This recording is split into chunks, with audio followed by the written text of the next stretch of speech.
Hey guys, Cool Scorpion here. Today I have this book again, and we are currently on page, let's see here, page 486. So let's get to reading.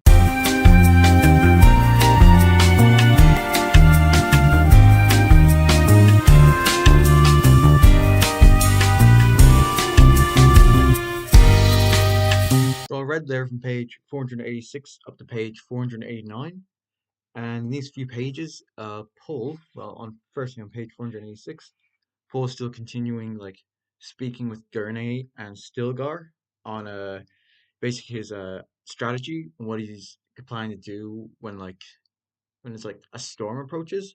Not Gurney.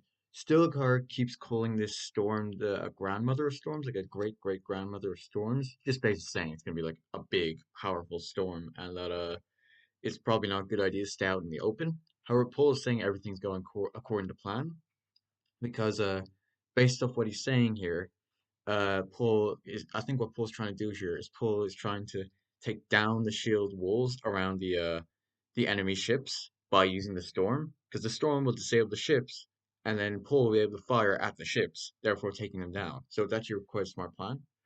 Paul is also saying that they're gonna get help from the local city. He asked like if they're ready for battle basically, and I think it's a lieutenant or just a random Vatican who says yes, they're ready to go.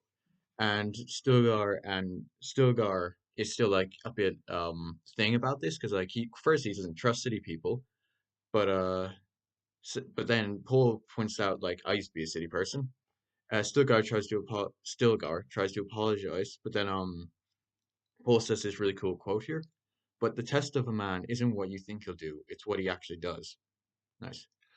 And then he just goes on to basically say the city people are perfect because they've just been raided by the enemy, so therefore they're angry at the enemy and therefore they'll fight for us.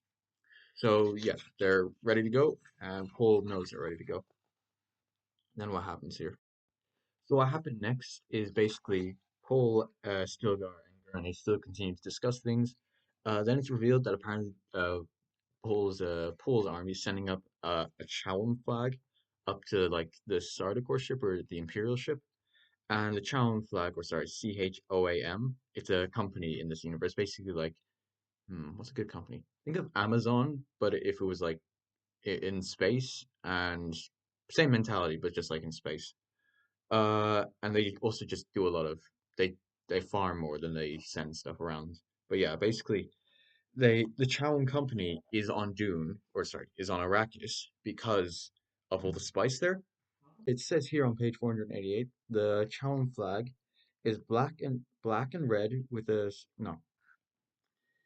The flag is yellow with a black and red circle in the center. So yeah, they're sending that up to basically send a message that Chowam is only here for the spice, and therefore Paul is saying he's going to destroy the spice if they attack. The enemy is being careful. The Emperor and all his houses and Sardaukor, they can't go down. If the forces do go down, however, all the spice will be destroyed, therefore the entire economy will be destroyed. However, that's kind of where I ended it there. So that's all for now. I'll see you guys next time. Peace.